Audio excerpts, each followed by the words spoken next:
Hello guys, this is your friend Shinobi Nexus 2.0 and we are back with a new fanfic. Which is what if Naruto became the powerfully Shinobi and got Harem with Ino, Haku and Yakumo Part 1. And if you enjoy this fanfic then please press the like button and subscribe to my channel for more fanfic like this. And now start the fanfic. No, after about 8 years of the constant crap, sometimes it being literal crap, he got thrown at him. He had two options. Try and seek the approval of those that would rather see him dead in a ditch or say it all. Seeing as at this current moment he was being chased by the ever stereotypical mob. There were even pitchforks and torches. He found himself leaning towards the latter option. Who might this person be? Well, our main character, of course. Is there like an angry mob store where they get a group discount or something? 'Cause this shit is just ridiculous.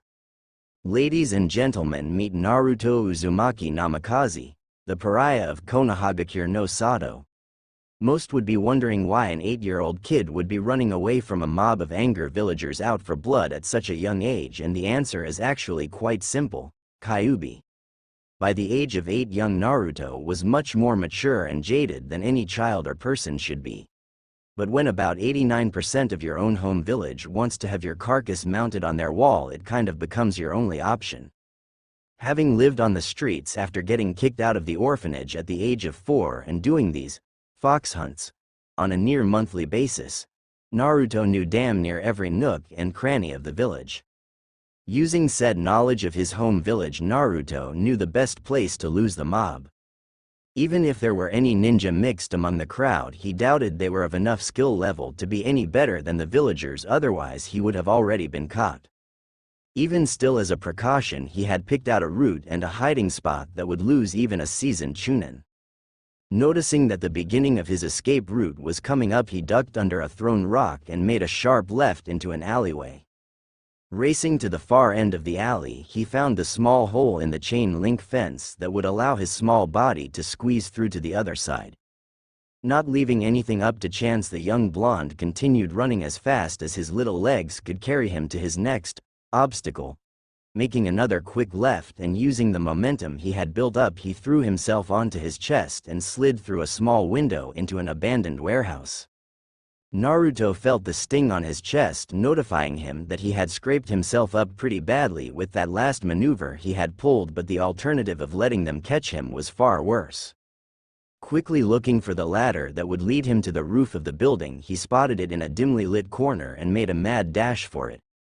Climbing it as fast as he could with his lung burning and his body aching all over, he finally pulled himself up onto a catwalk of sorts. Continuing on with his survival-inspired obstacle course, he ran to the end of the rusty and rickety catwalk and, finding the loose window pane, opened it and was welcomed back out into the moonlit world once more. A quick sprint later and he was opening and closing the door of a stairwell leading down to the building across from the warehouse he was just in. Considering this was the slums of Konoha, he highly doubted any of the members of the mob would still be following him at this point, so he jogged down the stairs, still being as quiet as possible just in case. Murphy's Law seemed to dictate his every move after all. Finally reaching the bottom of the staircase and consequently the end of his life or death Olympic sprint, Naruto could do nothing but collapse onto the cold concrete floor. Laying on his back, the only sounds that could be heard were those of the rats scurrying to and fro and Naruto's own ragged breathing. Even with his own Uzumaki enhanced stamina and Kyuubi adding to that, running for your life for the better part of a half hour would leave most anybody tired. I'd give you a 10 for execution, but your showmanship could use some touch-ups. Considering your age, though, I am still rather impressed. Echoed a deep yet smooth and even-toned voice from somewhere in the building. As soon as our little blonde protagonist had heard the beginning of the words, he had instantly frozen up. Even now Naruto held his eyes shut and slowed his breathing and hoped with all that he was that Murphy had not him over yet again. As much as I would enjoy a game of opossum with you, I would much rather have a civil conversation. Finally the disembodied voice gained shape, though the shape wasn't exactly welcoming. The owner of the voice seemed to literally melt out of the shadows, shrouded in an all-black cloak that looked like it had seen better days. Regardless of its torn and ragged appearance, it still served the purpose of completely covering the figure from head to toe. The only thing really discernible about the figure was that he was damn near 6 foot, was male, and his body looked to be built to hit both hard and fast.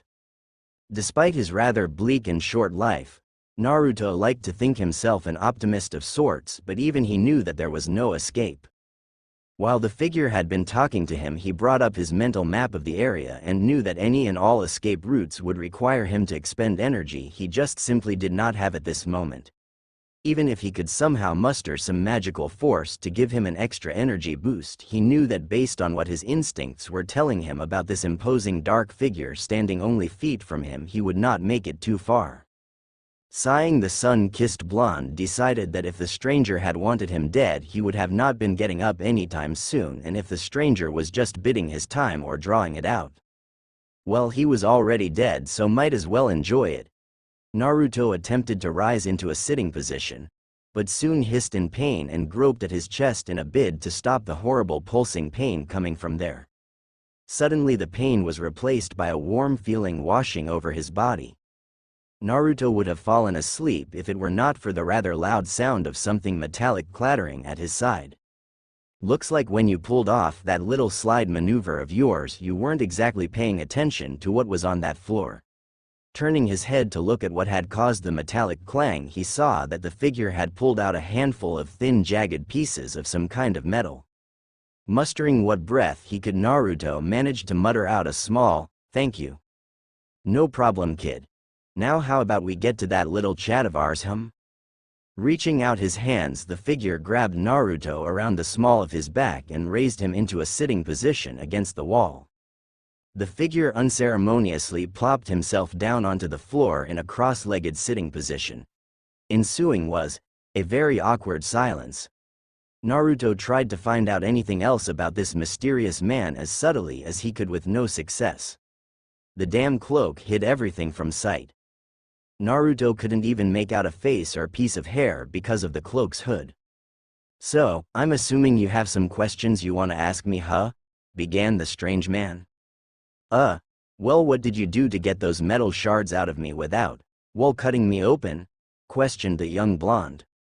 "Well, that's a pretty lengthy explanation, so in a nutshell, I healed you," provided the figure with an obvious chuckle at the end.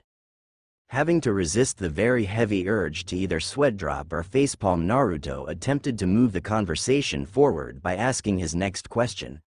Well, why did you help me? I'm not ungrateful or anything, but, well, most people wouldn't do that for me." "Well, that answer is pretty simple. I'm not most people. More specifically, I'm not some inbred, backwards, hat villager that can't tell the difference between a jailer and its ward," spoke the figure in a calm and even tone, which was surprising considering the colorful words he had just used. What now?" spoke the now thoroughly confused Uzumaki. Don't get him wrong, he agreed with the man's views on the villagers, but the whole bit about a prisoner and ward had left him at a loss. "I see, so you don't know. What do you know about the night of October 10th? spoke the now serious figure. Though how Naruto knew that he had no clue because that damnable cloak. "My birthday?"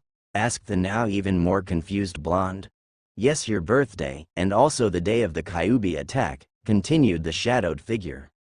"Well, the Kyuubi attacked and the Yondaime Hokage fought it and eventually defeated it, saving the village but at the cost of his own life," Naruto stated. "Right?" he added, now feeling very suspicious. Shifting his body so that he leaned against the wall across from the young kid, he sighed and began. "Well, that is mostly true. You are missing some very vital parts to the story. First off, yes, the Yondaime fought the Kyuubi and died to defeat it, but the reason he died was because he used a kinjutsu that summoned the Shinigami.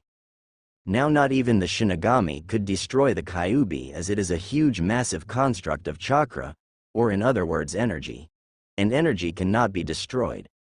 So instead the Yondaime did. Well, something retarded. He chose a baby that had been born that night, and that was as far as the stranger got before he was interrupted by Naruto. And sealed it into the baby, and that baby was me, wasn't it?" Most thought Naruto to be some stupid kid who knew next to nothing. While that was true in regards to academics, When it came to practical matters regarding survival and problem solving, the kid was a damn genius. It took him seconds to connect the dots.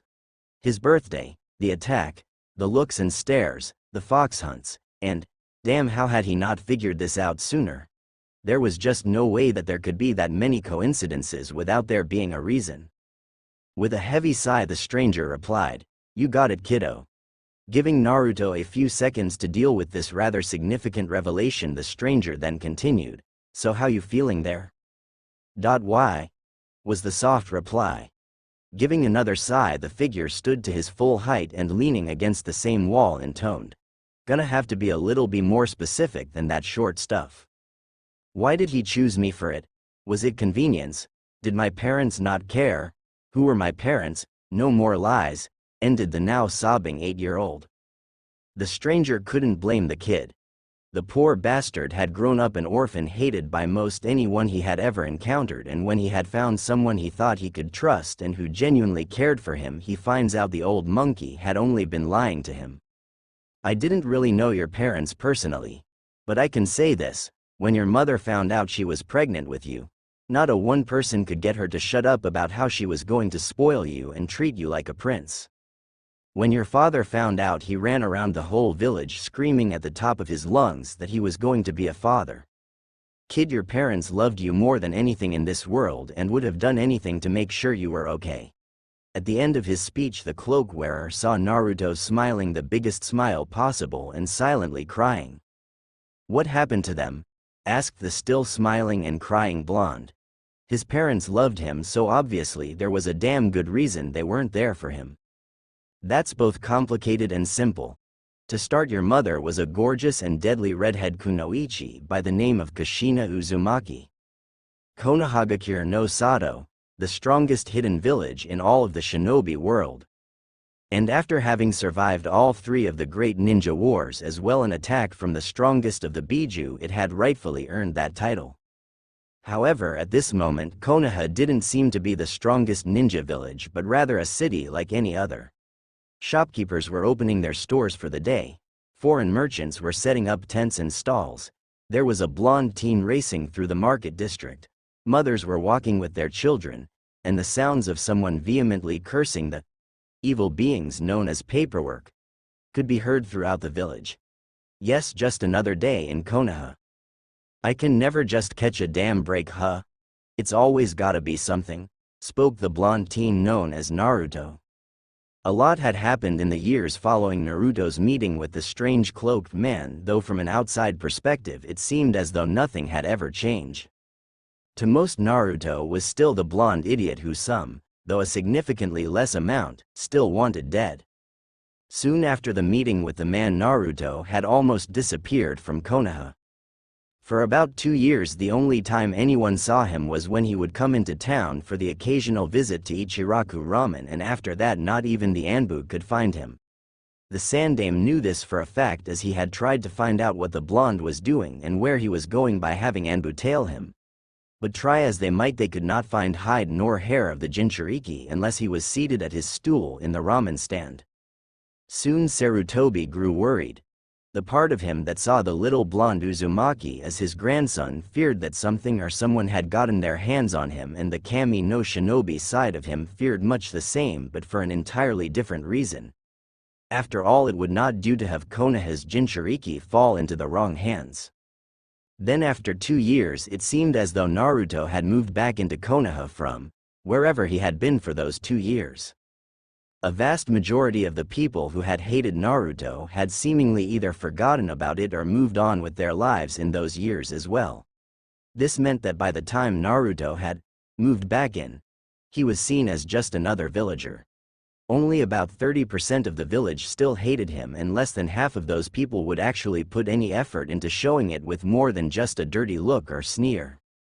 All in all, village life had continued on smoothly regardless of Naruto's being there or not, and much the same was happening in the academy as well. Where Naruto had been the dead last of his class before his mysterious vanishing, he was now an average student. He scored decently on tests, both practical and written, and his clothing even reflected this mundane new Naruto. Gone was the bright orange jumpsuit, to be replaced by plain black shinobi pants with various pouches and taped at his ankles, a long-sleeved black shirt whose sleeves he rolled up to his forearms, black shinobi sandals, and black fingerless gloves with the Uzumaki spiral engraved on the metal plate. Though this was still Naruto, and regardless of how he changed, two things forever remained the same: his unhealthy obsession with ramen and his love for the color orange. In homage to his love of said fruit color, he wore two leather strips, those things Sasuke wears in the Chunin exam, on each wrist in a burned orange color. The only hiccup seen upon Naruto's return was his placement in the academy. He had not attended classes during his 2-year absence, and his performance before that was not exactly something one would want to present. The head of the academy, who actually saw the potential in the blonde, decided that it was for the best that he be placed in the class 2 years below his, the class of clan heirs. When he had found that out, Naruto had a small chuckle at the irony of a class full of the clan heirs. Seeing as he carried both Uzumaki and by extension Senju blood in him, with him in the class all of the founding clans of Konoha were being represented. Jumping back to the present, the reason for our blonde protagonist letting out a rather colorful string of words was because he had stayed up training to perfect one of the higher tier techniques the strange man had left to him, and consequently woke up late. Now he was running at Chunin speeds to reach the academy in time for the exams today. He had no illusions of him not passing. When he had mysteriously vanished, he had spent those 2 years in the deepest, most forgotten forests of Hai no Kuni training to the ground. Thanks to the cloaked man, who he had later learned was named Vincent, and his present of several large scrolls each covering a branch of the shinobi arts and liberal use of kage bunshins, God, that technique was so op, he had grown by leaps and bounds. He had exited that forest with the strength of a seasoned chunin in all areas of the shinobi arts excluding Iryo Jutsu, healing arts, and Genjutsu, which he was at mid-genin level with both. But hey, can you blame him? He held in his gut a 1,000-year-old massive construct of chakra whose species were known masters of illusions and who healed almost any wound save life-threatening ones in seconds to minutes, and even the life-threatening ones could be healed given a day or two of rest. And that was coming from a 10-year-old. When he had started living in the village once more, his training may have slowed in comparison to his time in the forest, what with various factions breathing down his neck and all, but he had still maintained a rather rigorous training regimen. At this point in time, he was rather confident that he was at least mid-Junin level with almost all branches of the ninja arts. However, thanks to his Uzumaki blood, he was damn close to being a master at Fuinjutsu. Somewhere near his father's level, but not even close to his mother's near sage level of mastery. Thanks to journals and notes from both his parents, which he had liberated from Sarutobi, and his own blood, his growth in the area was astounding. If anybody knew of Naruto's true skill level, they would call bullshit, both because of his track record and in the shinobi world. Knowledge may win some battles, but it was experience that won wars. There was no better example of this than their own Hokage, Hiruzen Sarutobi. The man had seen more in his lifetime than even he was comfortable with admitting. Generally speaking, the man was, yes, a powerful shinobi with his library of jutsu, but it was his experience and know-how that allowed him to use said jutsu to their maximum potential and saw him survive the 3 great ninja wars, had won him innumerable battles, and had earned him the title of Kami no Shinobi. To those naysayers, Naruto would simply scoff. He had not trained that hard and learned as much as he did without knowing that. Both his mother and father had overly stressed the dangers of arrogance in their world. His father had stated in one of his journals that an arrogant shinobi is a dead shinobi even if they don't know it yet. What people didn't know was that Naruto had indeed gained some battle experience these past 4 years.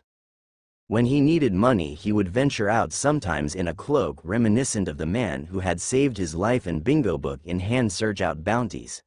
He started off only going after the smaller D-rank bounties in the first few months, but in the last year he had begun to hunt some plenty powerful C-rank missing nin. That wasn't taking into account the many odd creatures he had begun encountering occasionally when he visited the older parts of Hai no Kuni. They all varied in size and various shades of black or dark green, but it was easy to see how they were all of the same species. The creatures all had tight gaunt skin stretched across their frames, showing their bones in some sections, an elongated skull with sickly yellow eyes, a mouth full of teeth as sharp as any kunai, and they were nearly all covered in spikes that looked like broken bones that could be used as either a blunt weapon or a sawing blade depending on the individual creature.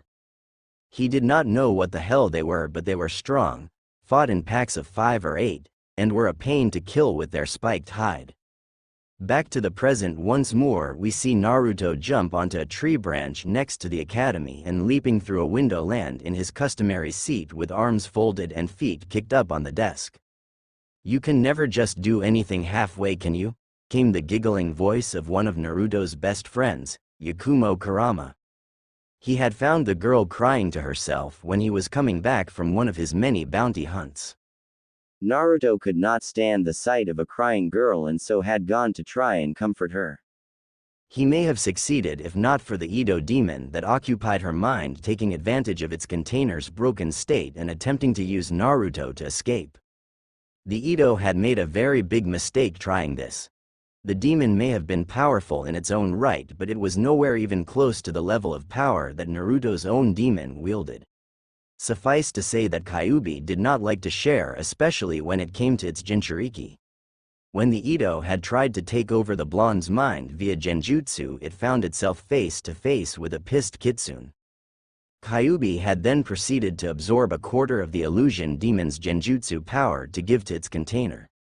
Since it was not a power of the Bijus, the seal would not try and stop the chakra from spreading, allowing Naruto more power in the area of illusions. It then gave Naruto a seal much like his own containing the rest of the demon's filth. Upon return to the living world, Yakumo knew that the preteen in front of her had helped to remove the evil from her and had lunged at him crying and muttering, "Thank you," over and over into his cloak. Naruto merely patted her back and held her. When she had regained composure, he had explained what the seal he now had was and that it would siphon the power the Edo had back into her at a stable rate, allowing her to grow into the power.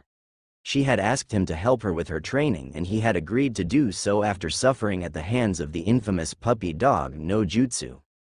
A year later, he had asked why she thought he could help her when not even a Junin kid, and she had simply shrugged and said, "Because something was telling me that you could." After a year of training with Naruto, the two had become near inseparable, and Yakumo was one of 3 people who knew the real Naruto and his story. Confident in her own prowess, she had asked the Hokage to allow her into the academy alongside the blonde and other clan heirs. After a small display of her capabilities, he had readily signed the paper admitting her into the academy. "Well, it is Naruto, so is it really a surprise?" came the other giggling voice to his left, belonging to one Ino Yamanaka. She had seen how well the two had been doing and in the last year of their academy days asked how. They had simply told her that they trained. Not fully believing them, she had demanded that they help her too then. After a small debate, they had agreed, and a month into the hell known as Naruto's Kick Your Into Shape bootcamp, patent pending, she could see the truth of their words. As she grew as a nin to be, she also grew in maturity.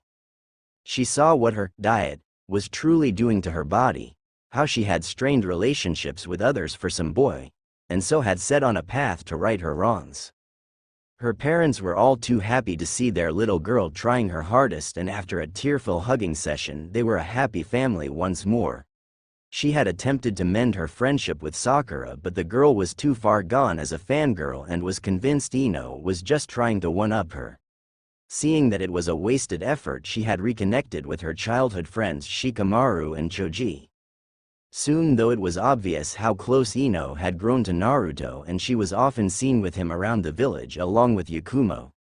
The two preteens had seen what feelings the other had for the young blonde and started a rivalry of sorts to see who would claim the Kyuubi container first. They still respected the other though, and kept it small and trivial, or as small and trivial as they could. The older generation often joked that the two's rivalry closely resembled the rivalry of one hip, silver-haired Junin and his youthful counterpart. "Why must the two of you be so mean to me?" spoke the now crying blonde. "Oh, hush up, you big baby," spoke the ever-bossy Yamanaka. "You act like we actually hurt you." She started only to stare in shock and slight rage as she saw the black-clad form of her crush wailing into the arms of her brunette rival, who was currently consoling the blonde by stroking his hair, whispering things about the mean blonde not hurting him while she was around. "Oi! The hell!" she shouted at the two. "See, this is why he likes me more," Yakumo said while being as mature as possible. Okay, she was sticking her tongue out at Ino, but that's besides the point, right? "He does not. Watch, I'll show you, you damn brunette." Rounding on the blonde, she instantly went from jealous and angry to sweet and innocent whilst pulling a bowl of ramen from somewhere. "Oh Naruto, look what I got for our special day today," she damn near sang. The once wailing blonde was now happily munching on the bowl of ambrosia, to him at least, while leaning into the embrace of his fellow blonde. Seeing her plan working, she blew a raspberry at the brunette, who was currently pounding her head on the desk muttering, "How could I forget the damn ramen?" "Alright, shut the hell up, you brats, and get ready," came the booming voice of Iruka Amino, the class Chunin instructor. "Get ready. The Genin exams begin now." Across the village in the Hokage Tower, we find the Sandame along with a group of Junin instructors peering into his crystal ball, watching the very same exams. Blowing on his pipe of whatever the hell he had in there, the Cage spoke. "You heard the man. It begins. Let's see how this year's hopefuls do, nay? The first part of the exams will be a written, testing your knowledge of our history and some battlefield situations you may find yourself in." Iruka lectured as he and his assistant Mizuki passed out the test papers. "You will have 1 hour to finish this exam and no more. If you are caught cheating, you will be penalized 3 points off your test. If you are caught twice, you will fail this portion of the exam," continued Mizuki. As soon as all the papers had been passed out, Iruka gave the signal to begin and the students were off. Right off the bat, a handful of the students from civilian families had earned a failed status. Iruka and Mizuki, of course, noticed far more than just those students cheating, but considering their methods of doing so met the cheating standards of the test, they simply ignored them. The ones that they, or at least Iruka, worried over were Naruto and his little group. Naruto seemed to have fallen asleep, much like a certain Nara not too far from him. Yakumo was merely looking out the window, and Ino was just filing her nails with a kunai. As time whittled down, more of the civilian students received a fail grade. Kiba had gotten caught once using Akamaru, Shikamaru had gotten caught trying to help Choji, and one of the fangirls had gotten caught attempting to help Sasuke, though he didn't much need it. Sakura had filled it out on her own prowess, if you could call it that. Shino, while no one knew what the hell he had been doing behind that collar and dark glasses, and Hinata had used her Byakugan to help her out. After the clock had run out, the instructors gathered the tests and Mizuki led the class outside for the other portions of the exam while Iruka did some quick grading. Once outside, all the students proceeded to stretch or give some sign of relief, showing their happiness at finally getting out of the stuffy classroom. Alright, now we'll be moving on to the field exams. First up, we got accuracy tests. You will be given 10 kunai and then 10 shuriken. The goal is to aim for the center of the dummy. We will be going in alphabetical order, so Shino, you're up first. With that, Mizuki stood aside with a clipboard ready to write down the marks. Shino, in the style of a true Aburame, merely flung the kunai in groups of 2, showing as little effort as possible. He did the same with the shuriken, earning him a score of 17/20. One by one, the students went up with the clan air group earning no less than 15/20 and Sasuke earning a 19/20, though Yakumo and Ino scored the same, which surprised everybody in the class. It was finally Naruto's turn, and deciding to show off a bit, he grabbed all 10 kunai in between his fingers and casually tossed them. Grabbing the shuriken in a show of speed and dexterity, he fired them off not even a millisecond later. None of the weapons hit the designated target, and most of the class was laughing at the blondes. Mess up. Yakumo and Ino had to contain themselves from kicking all their for being Hinata was shyly thinking some weird Naruto obsessive shit that cannot be mentioned with children around, and the other clan heirs merely stood to the side shaking their heads. Naruto UFAI was as far as the smirking Chunin got before he was interrupted by the voice of his fellow instructor. Actually, Naruto may not have hit the designated target, but he has demonstrated something even better. Each of his weapons has hit either a vital organ, an area that would leave the enemy near death, or a one-hit kill spot. So I think he deserves full marks on this one. Don't you, Mizuki? Spoke the scarred Chunin. Gritting his teeth in anger, the scarred Chunin replied with a strained, "You're right, Iruka. Kid's good, I'll give him that," spoke a certain Cyclopean Junin. "You are correct, my eternal rival. The young Uzumaki's flames of youth burn bree. Damn it, guy. Shut the hell up. Now is not the time for your flames of youth." Such unyoutful words coming from a lady, Anko, a woman such as yourself, should not utter such. For Kami-sama's sake, if you don't shut the hell up, guy, I will personally make you more aerodynamic by removing what makes you a man. Let's get back to those genin exams, yay. There's no way the idiot scored better than my Sasuke-kun. Guess who? Sakura, I swear if you utter one more word I will show you why spies fear getting a visit from someone like my daddy. And let me tell you this, we Yamanaka give a new meaning to the term, got it? After the Yamanaka heir had said her piece, many students had gained a new fear of crossing Ino. Moving on then, spoke the slightly fearful pineapple-haired Chunin. In his short stint as an Anbu, he had heard many things about the famed Yamanaka interrogators, and suffice to say even Ibiki feared them and their Kekai Genkei. We will now be moving on to the taijutsu section of the exams. You will either be paired with me or Mizuki based on a random drawing. You will have to last anywhere between 1 to 2.5 minutes in the ring to pass. No weapons or jutsu of any kind are allowed, though you may use chakra to enhance your body. If you step out of bounds or are soundly defeated by either of us before the time limit, then you will fail this section.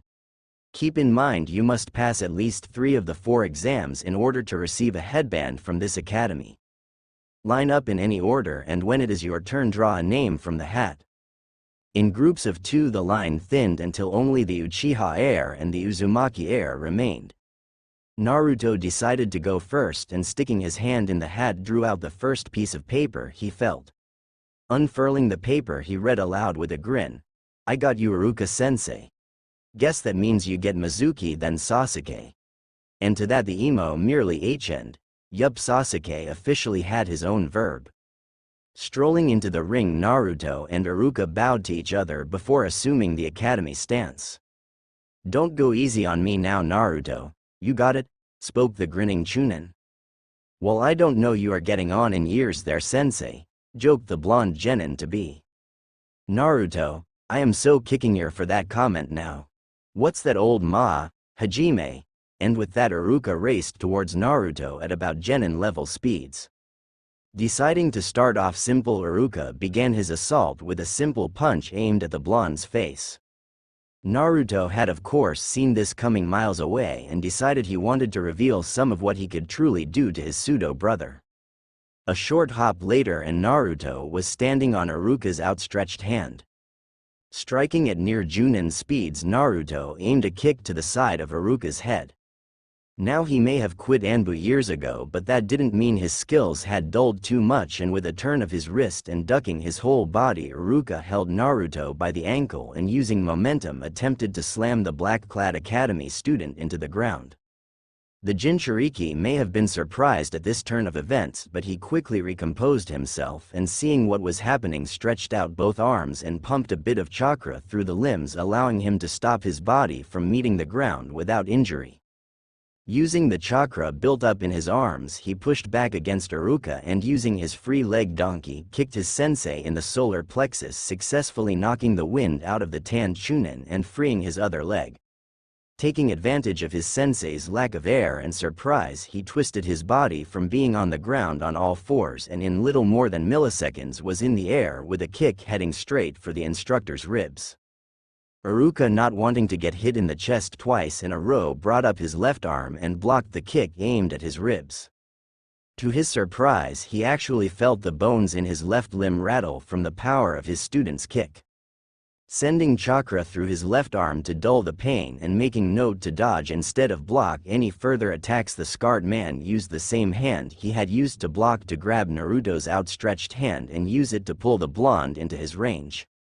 With Naruto quickly heading towards him, Iruka twisted around so his back was to his pseudo little brother and forcefully rammed his right elbow into the surprised academy student's gut, sending spittle all over his shoulder. Trying to not give the blonde room to counter, Iruka kept his hat wrapped tightly around Naruto's wrist and sending his right arm under the armpit of his student, he once more tried to slam the Kyuubi container into the ground. This time Naruto let his legs fall to the ground, first absorbing the shock and once again stopping him from meeting Mother Earth. Letting his body go completely slack on the ground, he used his free hand to grab onto Iruka's arm that was still latched onto his own, and curling into a semi-ball he pulled himself up and his sensei down to introduce the bottom of his sandals to Iruka's face. The last thought Iruka had before he made out with Naruto's sandals was, "This is gonna hurt like a bye." As the last 2 rounds of the taijutsu test had started, many of the students assumed that the match between Sasuke and Mizuki would be the one to watch. But with Mizuki trying to suck up to the Uchiha heir by going easy on him and leaving all kinds of openings in his attacks, it was over before Naruto and Iruka had even started theirs. With that, all the students turned to watch their other sensei fight with Naruto. Based on Naruto's standing in the class, the students had assumed it was going to be nothing special, but boy were they surprised when Naruto had, in the blink of an eye, stood on Iruka's arm and lashed out with a kick aimed at their sensei's head. As the match continued, the jaws of everyone there continued to drop lower and lower. Even Yakumo and Ino were surprised at the level of power the two were fighting at. They knew Naruto was strong, but he had never showed them how truly skilled he was. Everyone was even more surprised with how evenly matched the two were. The students of course knew that their instructor was strong in his own right, but with as comical and boring as he seemed most of the time, they would have never imagined that Iruka could fight at such a level. In the Hokage Tower, the group of Junin and even the Hokage himself were shocked at the level of skill being displayed by an academy student and a Chunin instructor. Some among the group knew that Iruka had been in Anbu at one time, but thought that after years of teaching at the academy that his skills would have dulled considerably, but here he was grappling and fighting at a mid-Junin level. Even more surprising was the fact that one Naruto Uzumaki was the one responsible for pushing Iruka to fight at that level. Now what the academy students didn't realize was that this was even more shocking because this was pure taijutsu being used. Many of the Junin and even the Hokage himself suspected that had this been an anything goes kind of match, there would have been a great deal of collateral damage as well as many more surprises. This also confirmed for Sarutobi that Naruto had been hiding a great deal of his true strength, among other things. Normally this wouldn't bother him, but considering this was both someone he considered his grandson and the village's Jinchuriki, he couldn't very well let it slide without knowing the true extent of the young teen's power. It also didn't help that Naruto had stopped referring to him as Gigi and their bond had become strained when the young blonde had Dissa. He knew something had happened when Naruto had vanished. Looks like he would need to have a talk with the blonde Uzumaki soon. As Naruto was helping Iruka walk back to where the rest of the class was, his instincts screamed that something was going to happen soon.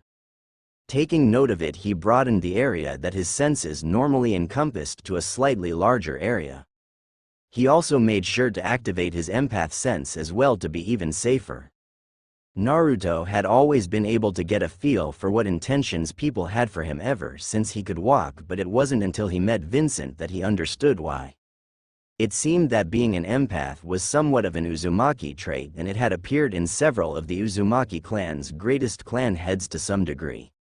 He guessed that he must have inherited it from his mother, and thanks to having the mightiest of the tailed beasts stuck in his gut, the sense had been amplified to even greater heights.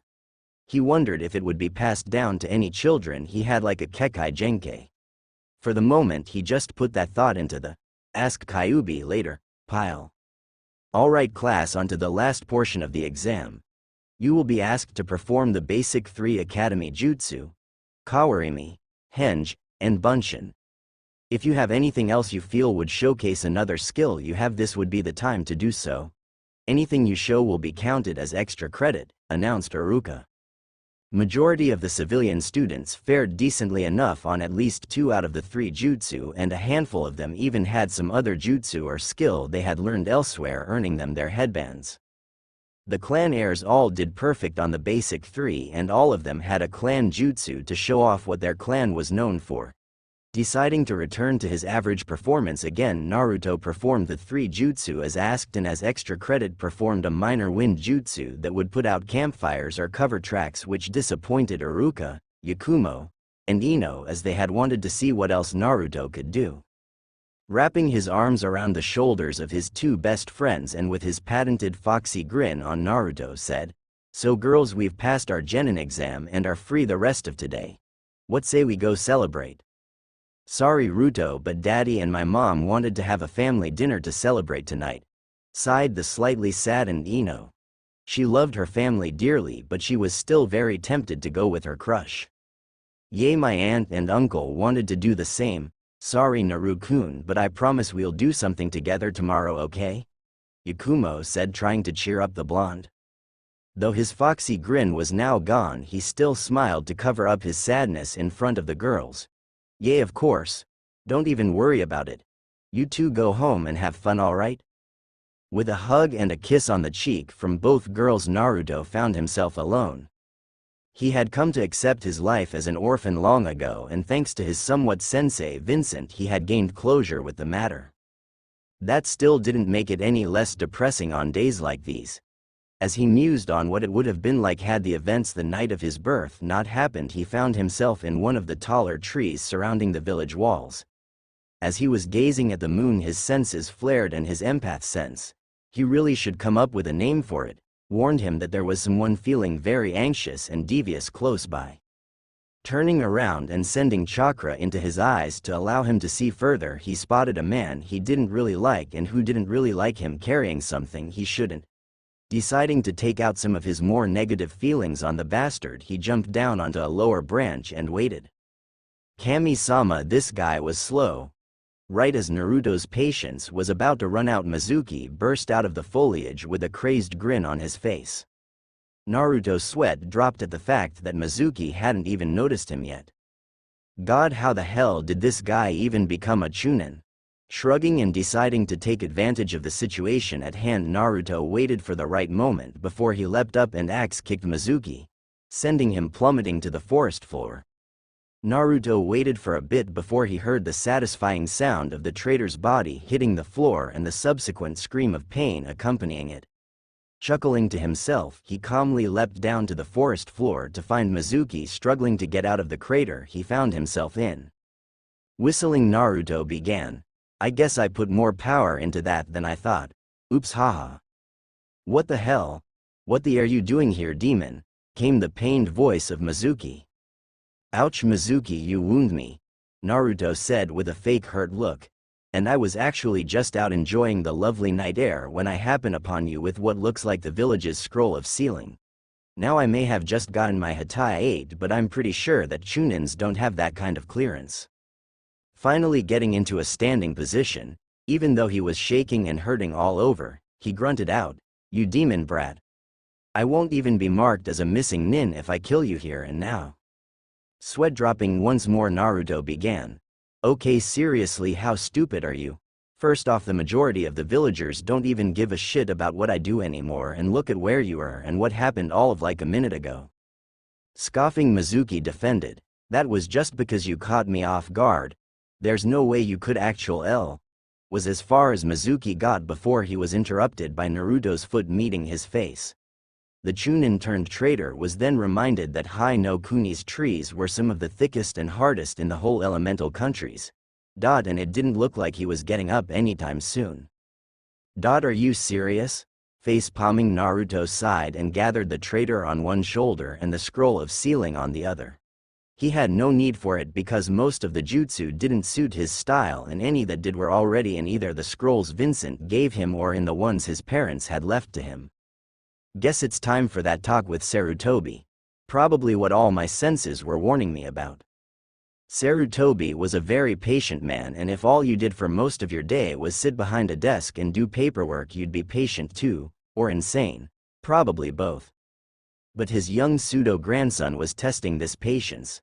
He knew that Naruto knew that he wanted to see him for very important business, and Hiruzen knew damn well that Naruto was far from slow. If that short fight with Mizuki was anything to go by, so why the blonde teen still wasn't in his office after 10 minutes was trying his patience. Finally, a highly frustrated Hiruzen got up and announced, "Okay, that's it, I am tired of waiting." And waiting for who, ya old monkey? Only 4 people had ever had the gall to call him that, and with 2 of them dead and another traveling the countries to maintain a spy network that left only one person who that voice could belong to. Turning around, he spotted the teen he had been waiting for casually sitting on a chair in the corner of his office munching on a bowl of ramen. He then spotted the body of one unconscious silver-haired traitor along with the scroll of sealing haphazardly thrown on the sofa next to said teen. "How the I'm getting way too old for this shit," lamented one very stressed Hokage. "I'll say, I've been here for the past like 3 minutes waiting on you to notice me," chimed the Jinchuriki. "I'm not even going to try and dignify that with a response. Now first off, Enbu." With that, 3 shadows appeared standing as straight as possible in front of the Hokage. "I want 2 of you to escort Mizuki to the T&I department and find out exactly who he was working for, and I want the last one of you to take the scroll of sealing back to its proper place in my library." With a small hi, the 3 Anbu along with the scroll and Mizuki vanished from the room. Turning his gaze upon the now serious blonde, he began, "Now Naruto, we need to have a talk. First, I would like to congratulate you on completing your first A-rank mission. Your mission pay will be deposited into your account before the night is out. However, we have more pressing matters to attend to." Sarutobi noticeably sagged in his chair and assumed a look that showed how old the man actually was. "What happened to you? First you disappear for 2 years, and when you come back you're hiding things from me. You stop calling me G." "Let me stop you there, Sarutobi." Naruto cut in with an uncharacteristically serious tone and stern look. "I'm gonna tell you this right now. Where I went and what I did is frankly none of your business. All I will tell you is that I received help from someone, and that same someone revealed to me things that had been kept away from me for far too long." Sarutobi noticeably cringed at that. "I feared that that was the case. I take it you know everything then?" "Everything from the fox to who my parents were, yes. Something you continuously lied to me about on several occasions. And that is the reason I no longer call you Gigi. You lost all the respect I had for you that day. But Naruto, you have to understand why I did it. I understand perfectly, Hiruzen. You were protecting the village from Iwa and Kumo coming for blood. And don't say it was for me. Had I been just any other child you wouldn't have cared. It's because I'm the village's weapon on a leash that you did all this. But what you don't understand is that though you may have saved the village and me from Iwa and Kumo, but you damned me to a hell designed by the very same village you had sworn to protect." Naruto, they were just idiots that knew too much because someone thought it was a good idea to blab who the container of the demon was. The same demon who not hours before had nearly decimated the whole village. "But your father wanted for me to be seen as a hero, yes, but that's not what he had in mind. Why do you think nobody knew that my mother was the container? Why no one knew that Mito Uzumaki was the container? They were powerful kunoichi married to equally powerful shinobi, Kages no less, and even they feared what would happen if the secret were to get out." At this point, Sarutobi's age as well as the sins he had committed had really begun to show on his face. Even sadder was that at this moment he had stopped being the Hokage and was now just an old man who had made far too many mistakes in his long life. "Please, I'm sorry, Naruto," cried the broken man with tears running down his face. "I had your best intentions in mind. I never meant for any of this to happen. At one time I loved you like a grandfather. You were one of the few people I would have given my life for. I respected you. At one time you were truly the Kami no Shinobi, a respected and feared man. Now all I see is an old man who is too afraid to rock the boat for fear of another war breaking out. Maybe you should listen to yourself for once, sneered Naruto. You're always preaching about Konoha and the will of fire, and you're right. There is a reason we came out of all three of the Shinobi World Wars not just alive but as the strongest of the hidden villages. Why we were able to survive an attack from the strongest of all the Biju and come back from it. This village stands as the strongest for a damn good reason. It's because we fought tooth and nail to earn that title. As Naruto finished venting all that he had pent up for years to the old Hokage, he walked to the window and opened it. And you're right, you did have my best intentions at heart, but remember, the road to hell is paved with good intentions. Goodbye, Gigi. With that said, Naruto leapt out into the village, leaving the broken man. As Naruto spoke his last words, something inside the man had snapped. I have lived my life regretting far too many things. I'm no better than Tsunade trying to drown her sorrows in liquor and gambling. It was because of this sorry state I was in that Orochimaru got away and is now one of our biggest threats. Enough is enough. I am the Sandaime Hokage, Sarutobi Hiruzen. I earned the title of Kami no Shinobi through blood, sweat, and tears. This is my village. They are my ninja, thought the now revitalized man. Looking at where Naruto last stood, he thought, Naruto, I have made a mess of not just your life but of so many others, and for that I am sorry. I may never earn the right to be called your Gigi again, but I promise you that I will try my damnedest to become the man you had once respected. With a steely look in his eyes, he began to work. And on that night a fire not seen in decades began to burn once more. The Kami no Shinobi was back. Today was the day that some Junin looked forward and others despised, Genin Assignment Day. Even those that weren't going to be Junin senseis were here to see how the Genin hopefuls had done, as well as who Kakashi would be failing this year. Of course, said Scarecrow wasn't even here yet, which wasn't surprising in the least. Finally the Hokage walked in and immediately all talking stopped, and not out of respect for the Hokage but more out of shock at the aura they were feeling from the man. Many of the younger Junin were surprised at the almost oppressive aura the Sandaime was putting out, and others like Asuma and Guy hadn't felt this aura around him since the Third Great Shinobi War when the man was much younger. Asuma merely smirked and thought, looks like Dad got his fire back. This is gonna be interesting. Right as the Hokage had opened his mouth to speak, Kakashi shunshined into the middle of the room, book in hand, and lazily drawled out, sorry for being late, Hokage-sama. I was. Enough. Hiruzen shouted, flaring his chakra, slightly showing them why he was Hokage. I have heard enough of your excuses, Kakashi. I've let it slide before because you are one of the more powerful shinobi we have in our forces, but no more. You are a ninja of this village and I am your Hokage. When I tell you to be somewhere at a certain time, you will be there 5 minutes early. Do you understand me, Junin? Kakashi noticeably straightened his posture and instantly put his book away. Hi. It won't happen again, Hokage-sama. And with a bow, Kakashi walked back to his fellow Junin. He may be strong and Sarutobi may have aged, but he had no doubt that the Hokage could still bat him around like a pinball if he so chose. Now, like I was about to say, we are here to assign genin teams. As usual, those Junin who either volunteered to become senseis or were persuaded to do so, at that he cast a glance at Kakashi, have already voted on who they would like. So those of you who chose to teach these genin, please step forward. At this, Asuma, Kurenai, Kakashi, Hayate, and Genma stepped up in front of the Hokage's desk. I have reviewed the teams you all wanted, and normally I would agree with your choices. However, in light of certain events, I have chosen to make some changes. Many of the Junin senseis were surprised at this. They thought that they had given justifiable enough reason to get those that they had wanted. Asuma, you had wanted to train the next Ino Shikacho team, but I fear that our enemies will have by now made proper countermeasures to combat said team.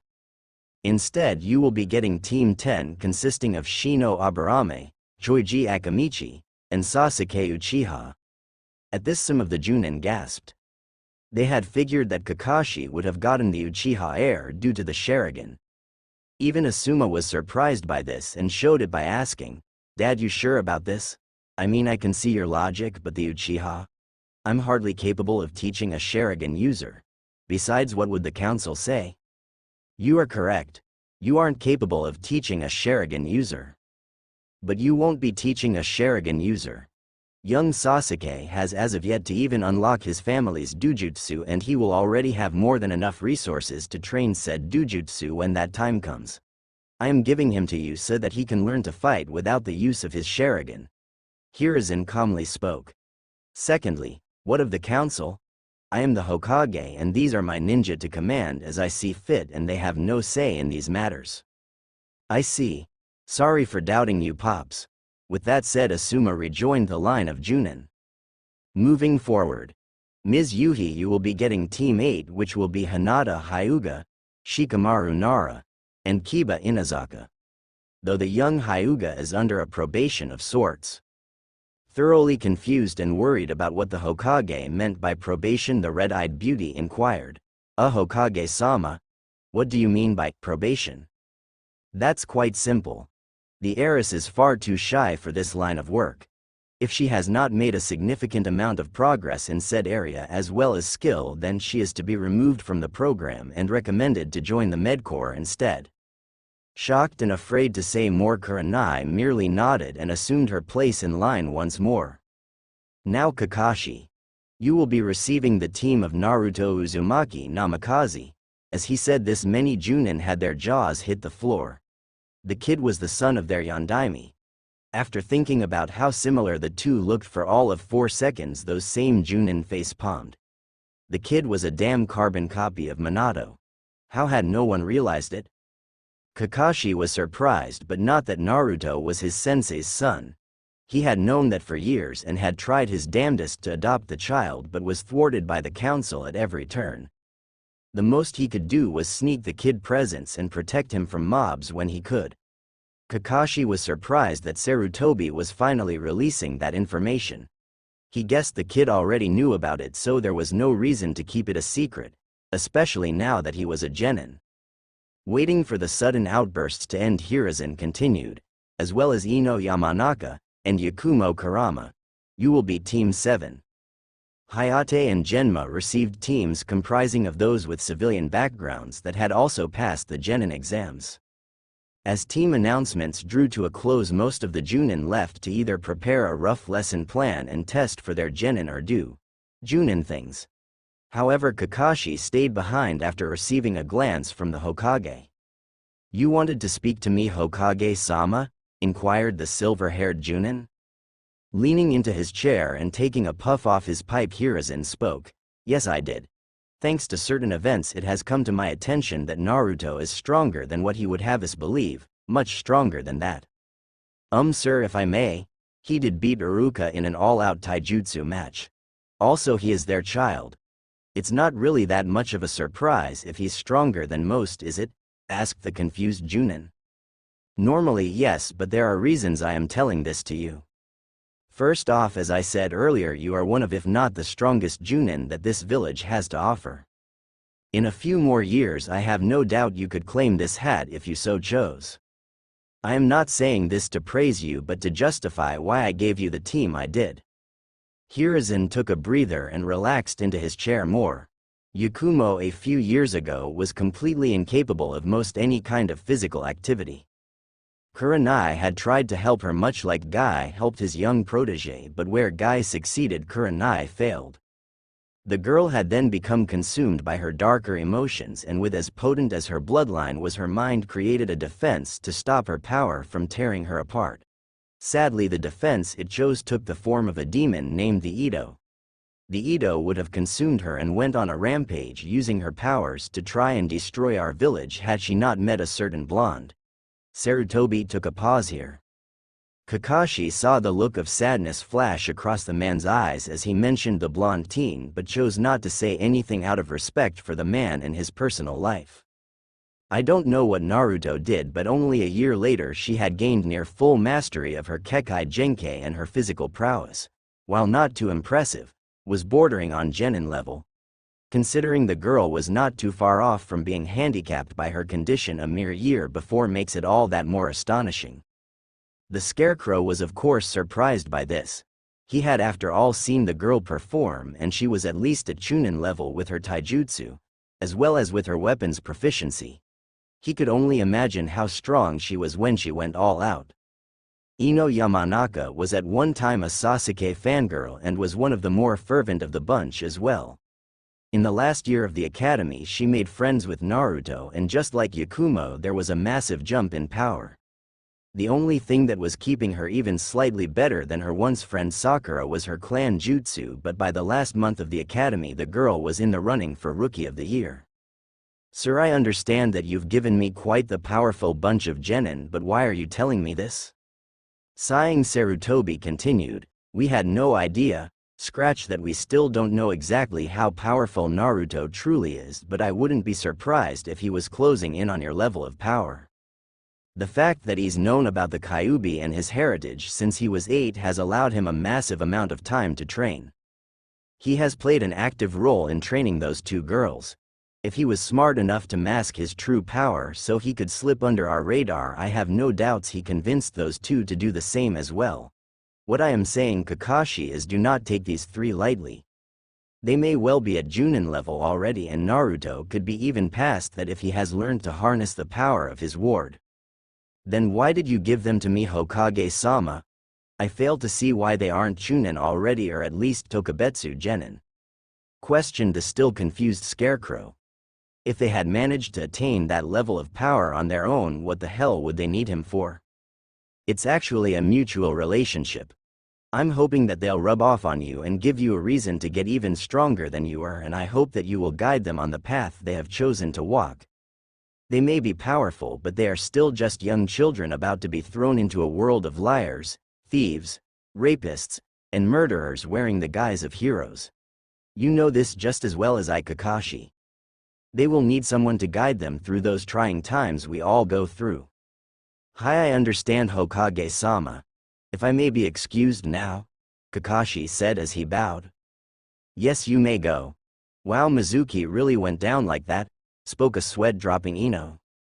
Yay, I know the guys was pretty weak compared to us, but geez, spoke an equally sweat-dropping Yakumo. Wrapping her arms around Naruto's left arm, Yakumo continued, but this is Naru-kun we are talking about, and he is my amazingly strong guy after all. Yakumo said as she laid the sweet innocent girl act on as hard as one possibly could. Whoa, wait a minute, you're amazingly strong guy, he's my strong guy. Once again doing one of her famous 180s in personality, she stuck Naruto's right arm in the middle of her blossoming cleavage and batting her eyelashes she continued, isn't that right, Ruto-kun? She may be just 12, but damn was she already growing in the right places. It also didn't help that as ninja with higher amounts of chakra they naturally matured much faster than average people. And boy was Ino using that to her advantage. Yakumo was as usual left pouting as she lacked in the curves department. That's not to say she wasn't an attractive girl in her own right though. Where Ino was sultry and Yakumo was classy and refined, though she wasn't being very refined at the moment as she was currently tugging her crush towards herself while childishly sticking her tongue out at the rival for her crush's affection. Naruto was, as usual, left sweat-dropping and at a loss for words. He dearly cared for both of the girls but could never find the words to tell them that. He was rather stunted in the affection department after all. Wait a minute. At this, Ino let go of Naruto's arm she had been tugging at, causing the blonde to tumble into Yakumo, landing them in a very compromising position. Yakumo was far from being a prude, but she wasn't a perv either. Never mind the mini collection of Ika she had under her bed. But finding herself underneath the body of her crush centimeters away from touching lips, and it was understandable why the poor girl was blushing as much as she was. Before she could take advantage of the moment, Naruto was yanked to his feet by one very bossy Yamanaka. Making sure to get Ino back at a later time, she stood and dusted herself off. You got some questions to answer, mister? Demanded the demanding Yamanaka. I do? Naruto said as he shook. He knew damn well the power a pissed female could have, and even he wasn't strong enough to fight that battle. Courageous he may be but stupid he was not. Yay! How come you didn't tell us you were that strong? At this Yakumo chimed in with a, yay. Oh, what do you mean? Questioned Naruto. Well, we knew you were pretty powerful, but we never assumed you were that powerful. I mean, the way you and Iruka were trading blows the other day looked like two seasoned Junin going at it, and Yakumo helpfully nodded at this. Nervously scratching the back of his head and chuckling, Naruto said, oh yay, that he thought you two would forget about that thing. Naru-kun, that's mean, pouted Yakumo. Are you trying to keep secrets from us? Asked Ino as she invaded his personal space. Frantically waving his hands, the blonde Kyuubi container attempted to defend himself. No, it's just, well, I never really had a reason to reveal my strength. But I guess with this being Shinobi now we're going to find ourselves in some tricky positions, so I guess I should share, huh? Gee, you think? The ever-bossy Ino scoffed. Alright, well. The genin had enjoyed a good weekend of either relaxing or beginning some more intensive training, but nonetheless they were back in their classroom one last time to get their team assignments. Iruka walked in with clipboard in hand and a warm smile on his face. He had seen these kids go from snot-nosed brats to snot-nosed brats who could kill someone with their bare hands and defy all laws of nature at a whim. Ah, the joys of being a teacher. Clearing his throat, he attempted to get the class's attention and was prepared to use his infamous demon head jutsu, but was surprised when they actually shut up when he asked. He knew that they had realized what kind of life they were going to be walking into and that they would need to be at their best, or they just wanted him to get it over with already. Yay, that last one was probably it.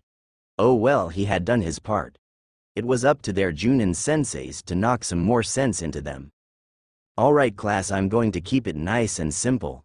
I have seen you all grow up into some talented nin to be, and I can say with the utmost confidence that all of you here have the potential to do great things. Who knows, maybe one of you is the next Hokage, or maybe your team will be the next Sannin. But know this, no matter what, watch out for each other. In this world of ours, friends and comrades may be the only thing between you and death. Cherish the bonds you make. You are now ninja of the leaf, so wear your Hatai 8 with pride.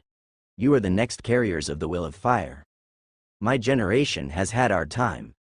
The future of Konohagakure no Sato is in your hands now. Do us proud, Iruka announced with the utmost amount of pride in his voice.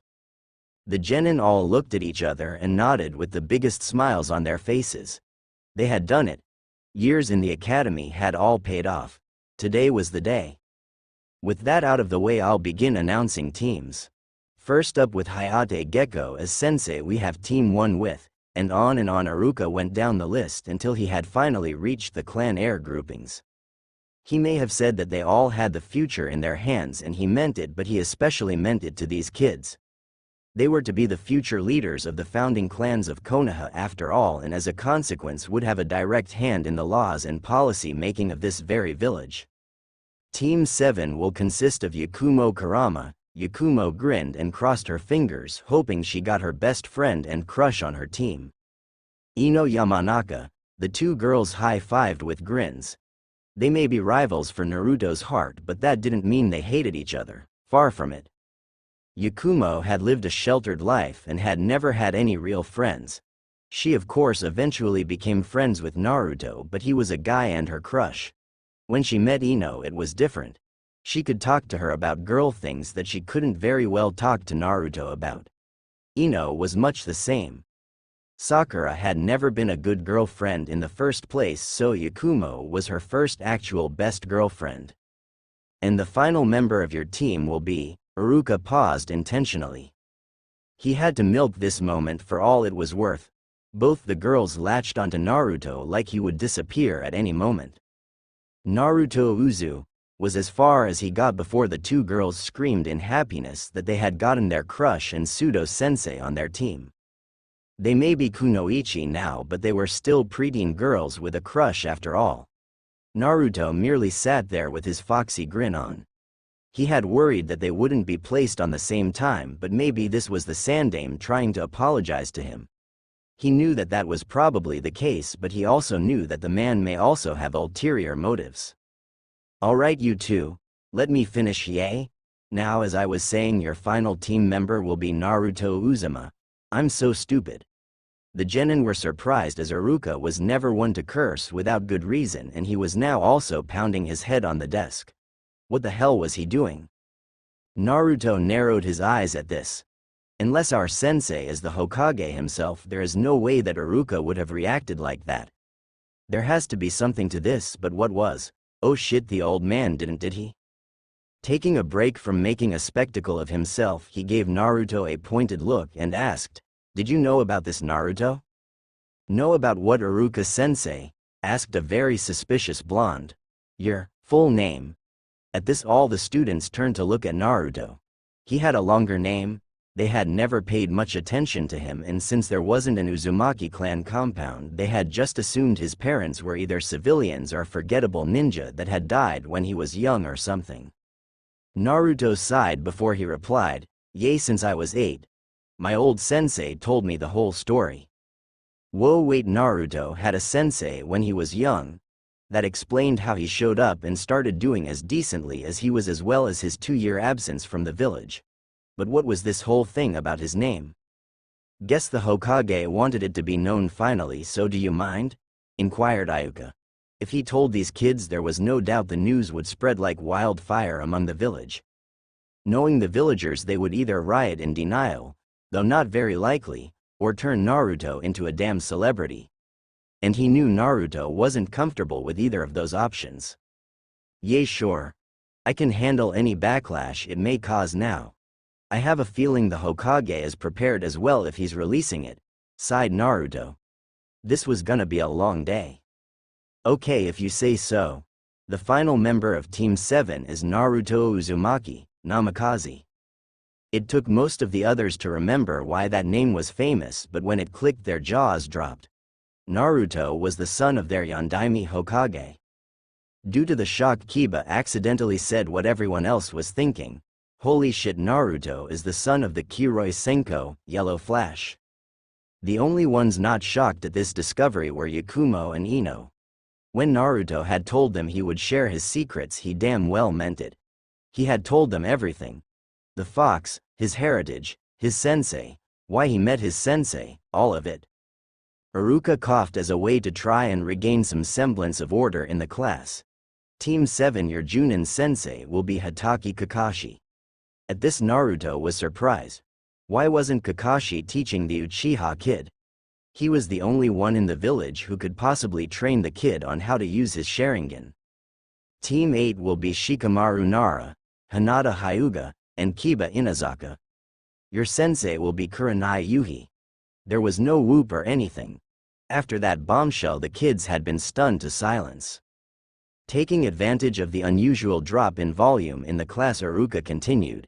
Team 10 under Asuma Sarutobi will consist of Shino Aburame, Joji Akamichi, and Sasuke Uchiha. Grabbing his clipboard and some papers, Iruka said his final words to his now ex-students.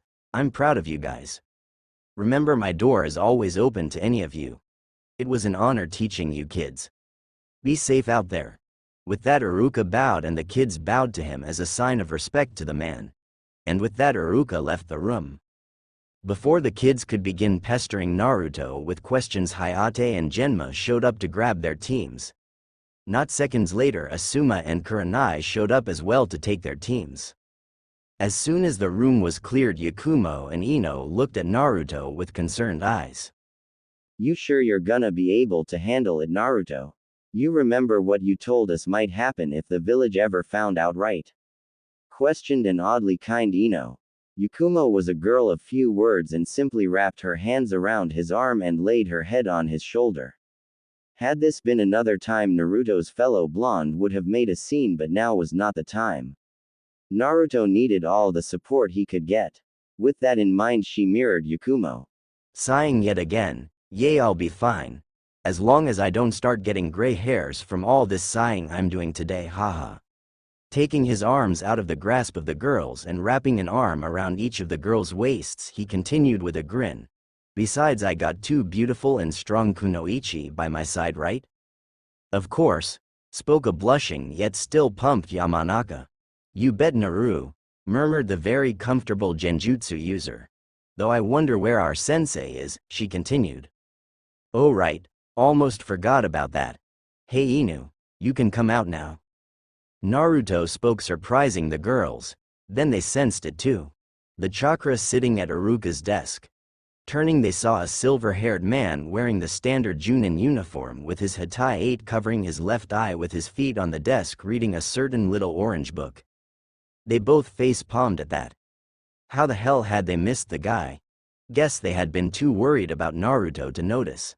They made a note to not let that happen again. Had this been anywhere else, they very well could have been dead and Naruto wouldn't always be there to save them.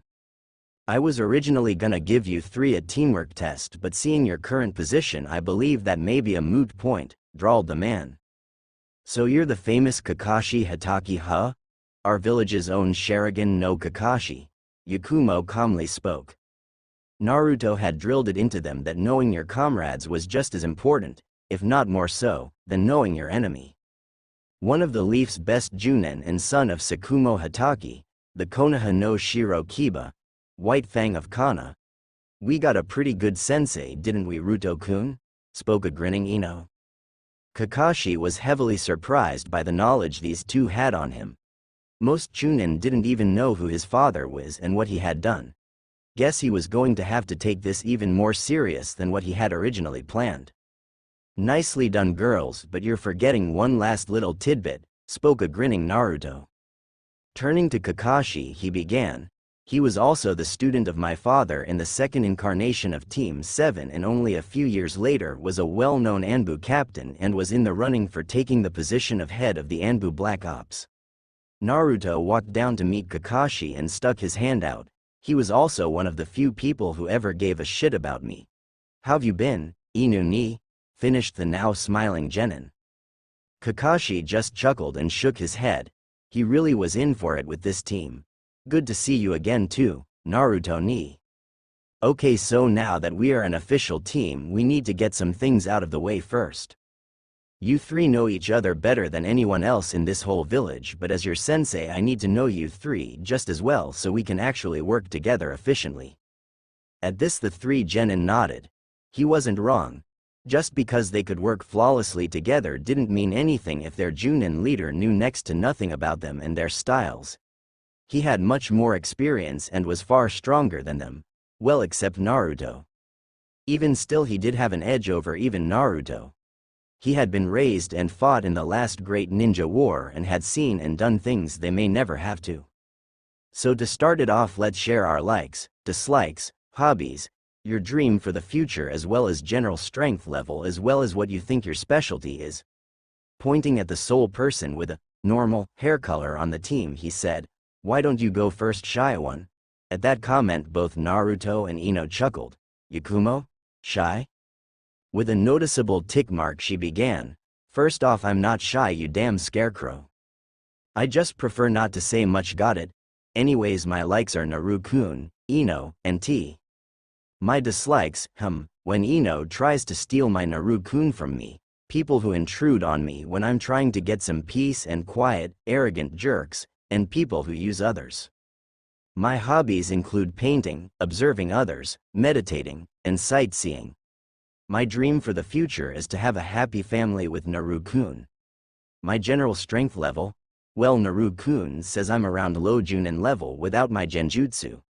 And my specialty is of course my genjutsu, though I'm fairly decent at Iryo jutsu as well as stealth. An assassin who can make her genjutsus come to life. If there was ever more of a perfect assassin, she'd be it. Alright Blondie, you're up next. At this both Naruto and Ino looked at each other questioningly. Kakashi's sweat dropped. Oops. Female Blondie, you go next I guess. Deadpanning Ino started, dumbass. My likes are Ruto-kun, Yakumo, my family, and vegetable stew. My dislikes are people who purposely destroy nature, Yakumo when she tries to butt in on my Ruto time, assholes, and fangirls.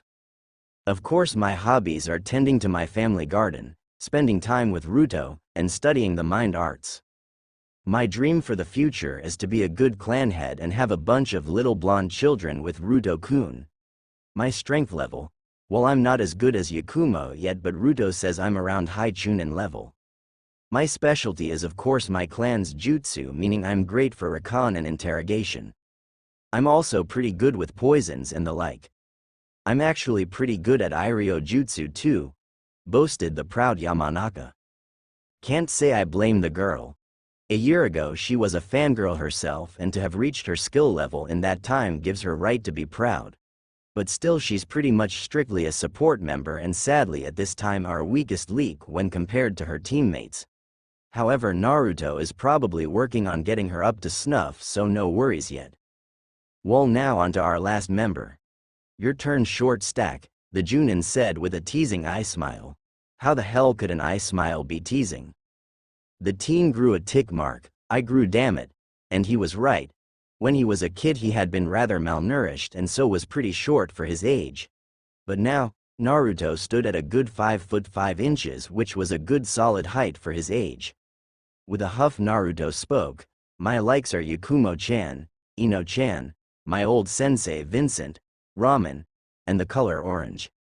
My dislikes are arrogant assholes, child abusers, a certain Uchiha, and people who prejudge others. At the remark about a certain Uchiha, Kakashi grew curious. Uchiha? There are only 2 left in the world, and Itachi never did anything to hurt the kid. In fact, Naruto loved Itachi. And as far as I know, Sasuke and Naruto could care less about the other. Who could it be? My hobbies include training, reading, researching, working on my own seals, and fighting people who give me a challenge. My strength level, without the help of my tenant, I'd say about Junin or Anbu level. I haven't really had a reason to use Kyuubi's chakra, but I can control up to 3 tails perfectly.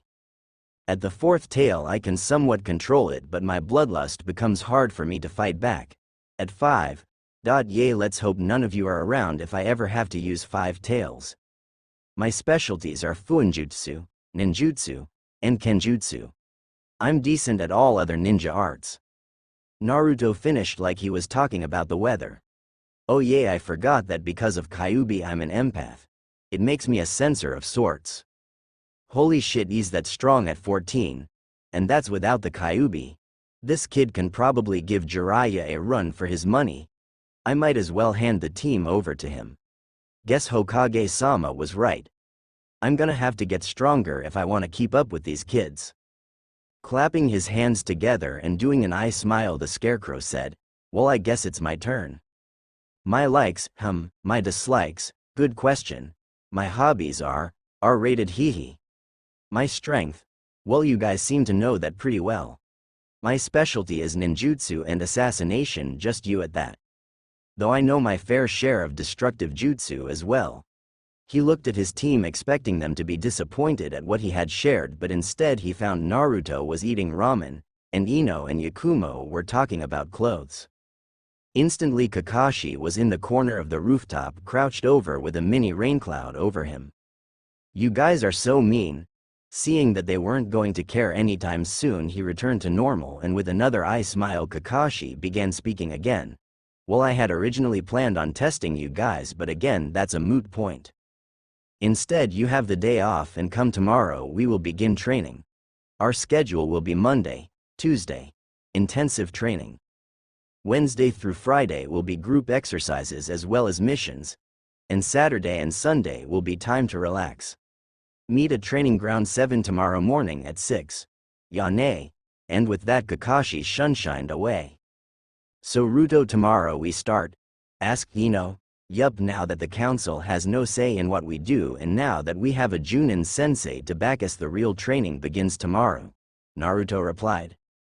Yakumo and Ino both sighed at this. Looks like it was back to boot camp, Naruto style.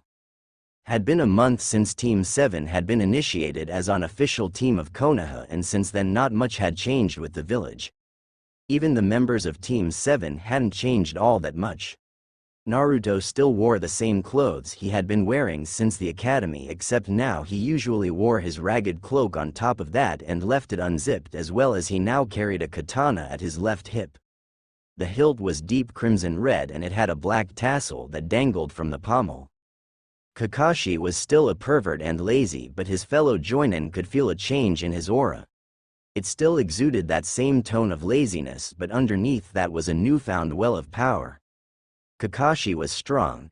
Everyone knew that, but it seemed like he had gained a drive to grow even stronger once more. Yakumo had done the most drastic change and had completely changed up her outfit. She now wore tight black shinobi pants taped at the ankle and black shinobi sandals. She wore a black tank top underneath a mesh top, and over that she wore a deep purple sweater whose sleeves went past her hands. Hidden in the sleeves were seals Naruto had drawn that held senbon, kunai, shuriken, and her paintbrushes. Those same weapons were covered in various poisons that Ino had actually made especially for her. Some of them kept her victims awake longer, knocked them out, paralyzed them, or straight up killed them on the spot. She had taken to covering her mouth with her sleeves, yes, just like a certain Arankar from Bleach, when talking. Ino had stayed pretty much the same, except she now carried 2 scrolls stacked on top of each other at the small of her back. One scroll contained various types of poisons meant for enemies.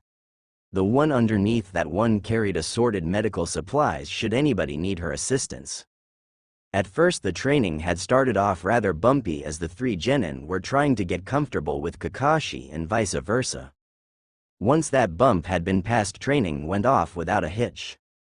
Not even the Hokage knew exactly how strong the team was, as all Kakashi was willing to share with him was that the team works seamlessly together as a unit and each of us has grown in some way. This of course bothered the man to no end, as one of the reasons he had wanted Kakashi to be their sensei was to have an insider of sorts. He highly doubted that they were thinking of anything close to betraying the village, but still he wasn't comfortable not knowing how strong his soldiers were. At current time we find our Hokage along with the Ninja Council dealing with said team. So as I understand, Junin Hitaki, you wish for permission to leave the village for 2 months on a training trip. What exactly would warrant this? The Ninja Council members were just as curious. There had never been a request such as this from a genin team, let alone such a new genin team. Chunins and Junins, sure, but fresh out of the academy genin? Unheard of? If I may, Hokage-sama, interjected the team's powerhouse. It still hurt the man deeply to hear a teen he had once bottle-fed and cared for referred to him in such a way, but he hid it well. He had no one to blame for it but himself. You may genin. He motioned. Well sir, the reason we feel it would benefit us was as far as Naruto got before he was interrupted by the chamber doors being slammed open by the members of the civilian council. All those present narrowed their eyes at this. What right did they have to interrupt this? What is the meaning of this, Hokage? Holding a meeting without us, shouted one indescript member of the council. Shouts of agreement echoed throughout the small gathering of civilians. Sarutobi's old teammates and rival for the hat made their way to the forefront of the crowd as well. Indeed, Hiruzen. What are you doing performing such things behind our ba? Enough! Shouted Hiruzen, flaring his chakra as well as his ki, killing intent, forcing many to their knees. Coming to a standing position, he continued, I have watched you all run my sensei's village to the ground, all while disrespecting me and my position, and I've had enough of it. You have all forgotten that this is no democracy. This is a shinobi village and you are all civilians. Meaning you have absolutely no say in how I command my soldiers. Pointing at Kaharu, Homura, and Danzo, he continued his rant, and you 3, you seem to have forgotten your place as well. You do not tell me what to do. You are my advisors, meaning you advise me and nothing more. I have final say when it comes to all matters of this village. You do not. Letting loose a vast amount of chakra, causing even some of the clan heads to sweat, he spoke. Do I make myself clear, civilians? Strained murmurs of, yes Hokage-sama, rang through the crowd. Sarutobi took his seat once more and dispersed his chakra, letting the civilians stand once more. Good. I hope I don't have to do this again. Anbu, escort these people out. It was with grumbles that the room was finally cleared of the civilians. Motioning with his hands like nothing had happened, he intoned, you were saying Genin Namikaze? Guess I had an impact on the old man that night. Glad you're coming back, thought a smirking Naruto. Coughing, he spoke with a straight face. Yes, well, as it stands, my team and myself have need of more space to practice both our own individual techniques as well group ones that would cause quite a bit of collateral damage to the village and any training ground in the village. And what of the Forest of Death, or even the training fields behind the Hokage monument? Would they not meet your needs? Inquired the ever-stoic Hyuga head. Or even the Anbu training grounds? Those are made to handle such things, continued the feral Sume Inazaka. If I may be blunt, council and Hokage? Questioned Naruto. At their approval, he bluntly stated, normally yes, but the use of my furry tenant is included in some of these as well as Yakumo's own bloodline.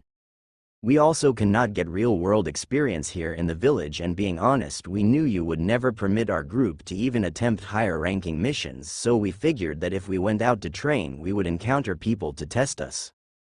Kids damn smart, was the collective thought of among the ninja council.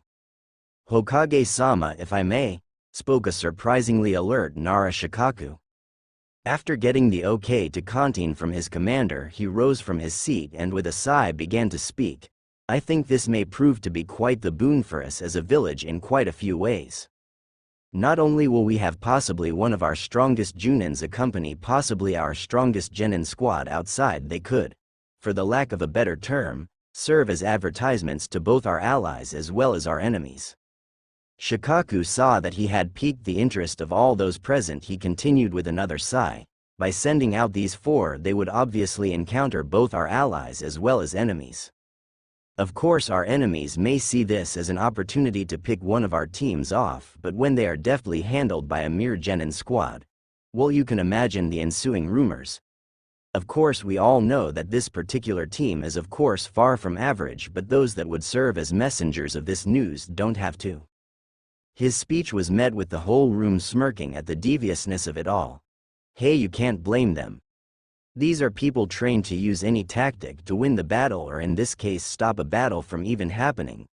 It was dirty, underhanded, and secretive, or in other words a perfect plan for a village of trained assassins. Only minutes later, Team 7 was walking out of the Hokage Tower with a scroll signed by every member of the Ninja Council as well as the Hokage himself, allowing them almost Sannin travel rights.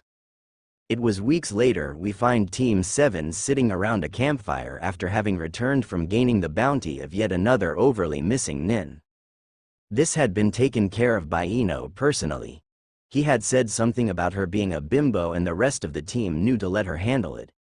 It was only by sheer luck that they had been able to save the head from being melted by a corrosive acid that Yamanaka had injected into the man. Via a rather uncomfortable place that things should not be injected into. Within the span of a few weeks, the team had managed to grow even more as a team thanks to them not having to worry about endangering any innocents. The only innocents that suffered were the poor innocent trees they slaughtered on a regular basis. Of course, they had been able to work on individual skills some, but the whole purpose of this trip was to get even more comfortable with each other and be able to more easily be able to not only coordinate their individual attacks but also their team attacks. Those same team attacks ranged from small jutsu use and taijutsu combinations to joint jutsu combinations on a massive scale. As individuals they were strong and fearsome, especially Naruto and Kakashi, but as a team they were nay undefeatable. They had finally found out where Naruto stood without the help of his tenant, and he and Kakashi were currently tied for wins and losses in their spars. Said spars looked more like battles to the death that had actually given Ino quite a bit of valuable experience in healing various burns, cuts, gashes, broken bones, and several other otherwise life-threatening wounds. Naruto, of course, needed no help in that department. It was a topic that had actually piqued Naruto's interest. Whenever he had used even the smallest amounts of Kyuubi's chakra in the past, he always felt the telltale signs of said chakra beast's bloodlust and anger, but when he was healed he felt none of that. With that in mind, he had elected to use today's solo training time to get some questions he had answered. Entering a meditative state, he soon found himself in the sewer that was his mind.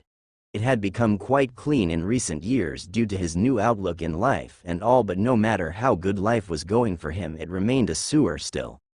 The waters had lowered until they merely looked like a puddle, the walls looked much cleaner, and the pipes that represented his chakra pathways shined a bright bronze. The young Uzumaki followed the pipes and the huge source of power to the open chamber where the strongest of the Biju resided. Of course, being a massive construct of chakra didn't take away from the fact that the Kyuubi was still a kitsune, which is why our hero currently finds the snoozing form of the fox. Naruto now had a dilemma on his hands. He had to find a way to wake up the massive fox without ticking it off. If he pissed it off, then he would get 0 answers and be booted from his own damn mind. For as old as the fox was, it still acted like